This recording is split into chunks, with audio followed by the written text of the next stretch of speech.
Anthem by Ayn Rand, Chapter 1. It is a sin to write this. It is a sin to think words no others think, and to put them down on a paper no others are to see. It is base and evil. It is as if we are speaking alone to no ears but our own. And we know well that there is no transgression blacker than to do or think alone. We have broken the laws. The laws say that men may not write unless the Council of Vocations bid them so. May we be forgiven. But this is not the only sin upon us. We have committed a greater crime, and for this crime there is no name. What punishment awaits us if it be discovered, we know not, for no such crime has come in the memory of men, and there are no laws to provide for it. It is dark here. The flame of the candle stands still in the air. Nothing moves in this tunnel save our hand on the paper. We are alone here under the earth. It is a fearful word, alone. The laws say that none among men may be alone, ever and at any time, for this is the great transgression and the root of all evil. But we have broken many laws. And now there is nothing here save our one body, and it is strange to see only 2 legs stretched on the ground, and on the wall before us the shadow of our one head. The walls are cracked, and water runs upon them in thin threads without sound, black and glistening as blood. We stole the candle from the larder of the home of the street sweepers. We shall be sentenced to 10 years in the Palace of Corrective Detention if it be discovered. But this matters not. It matters only that the light is precious, and we should not waste it to write when we need it for that work which is our crime. Nothing matters save the work, our secret, our evil, our precious work. Still, we must also write, for, may the Council have mercy upon us, we wish to speak for once to no ears but our own.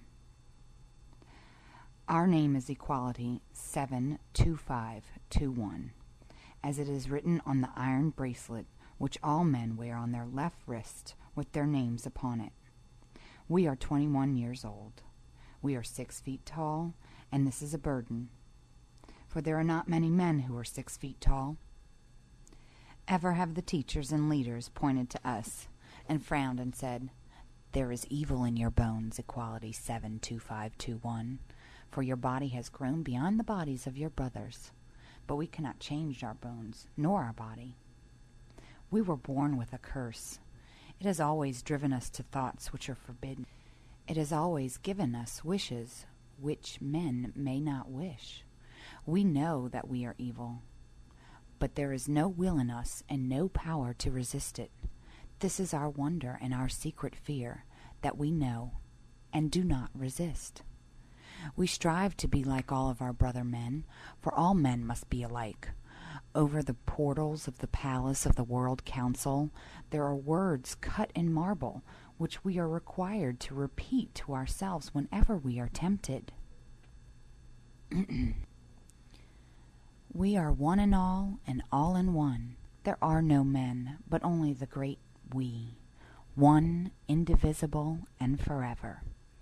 We repeat this to ourselves, but it helps us not.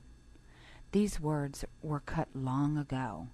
There is a green mold in the grooves of the letters, and yellow streaks on the marbles, which come from more years than men could count.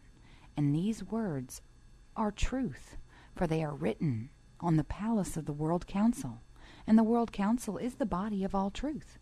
Thus has it been ever since the great rebirth, and farther back than that no memory can reach. But we must never speak of the times before the great rebirth, else we are sentenced to 3 years in the Palace of Corrective Detention. It's only the old ones who whisper about it, in the evenings, in the home of the useless.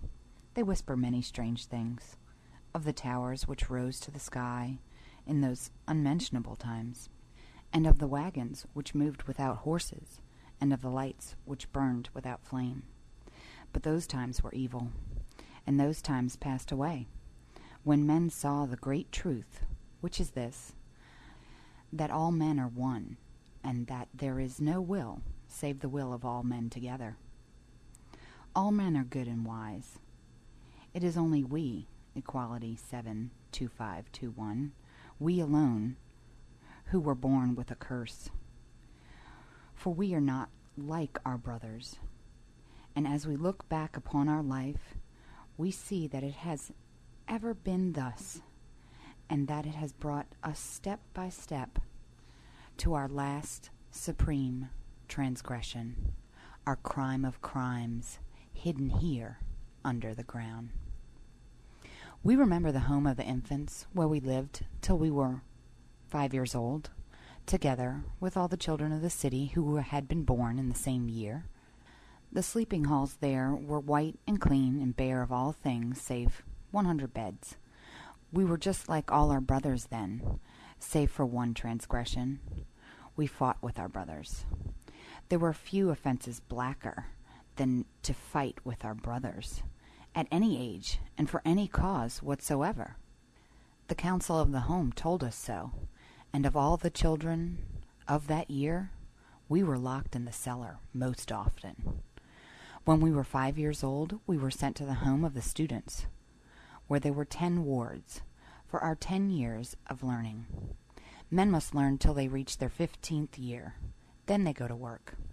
In the home of the students, we arose when the big bell rang in the tower, and we went to our beds when it rang again. Before we removed our garments, we stood in the great sleeping hall, and we raised our right arms, and we said all together, with the 3 teachers at the head, "We are nothing.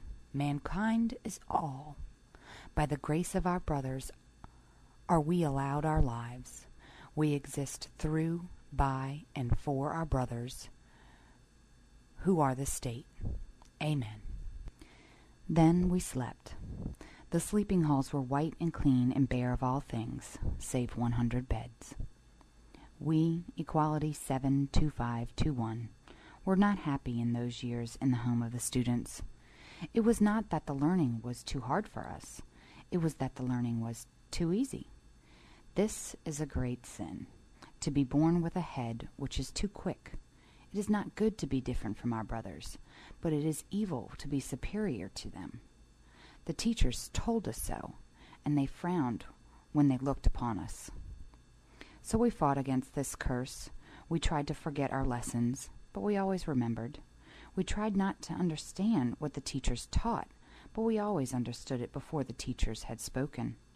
We looked upon Union 53992, who were a pale boy, with only half a brain, and we tried to say and do as they did, that we might be like them, like Union 53992, but somehow the teachers knew that we were not, and we were lashed more often than all the other children. The teachers were just, for they had been appointed by the councils, and the councils are the voice of all justice, for they are the voice of all men. And if sometimes, in the secret darkness of our heart, we regret that which befell us on our 15th birthday, we knew that it was through our own guilt. We had broken a law, for we had not paid heed to the words of our teachers. The teachers had said to us all, "Dare not choose in your mind the work you would like to do when you leave the home of the students. You shall do what the Council of Vocations shall prescribe for you, for the Council of Vocation knows in its great wisdom where you are needed by your brother men, better than you can know it in your unworthy little minds. And if you are not needed by your brother men, there is no reason for you to burden the earth with your bodies."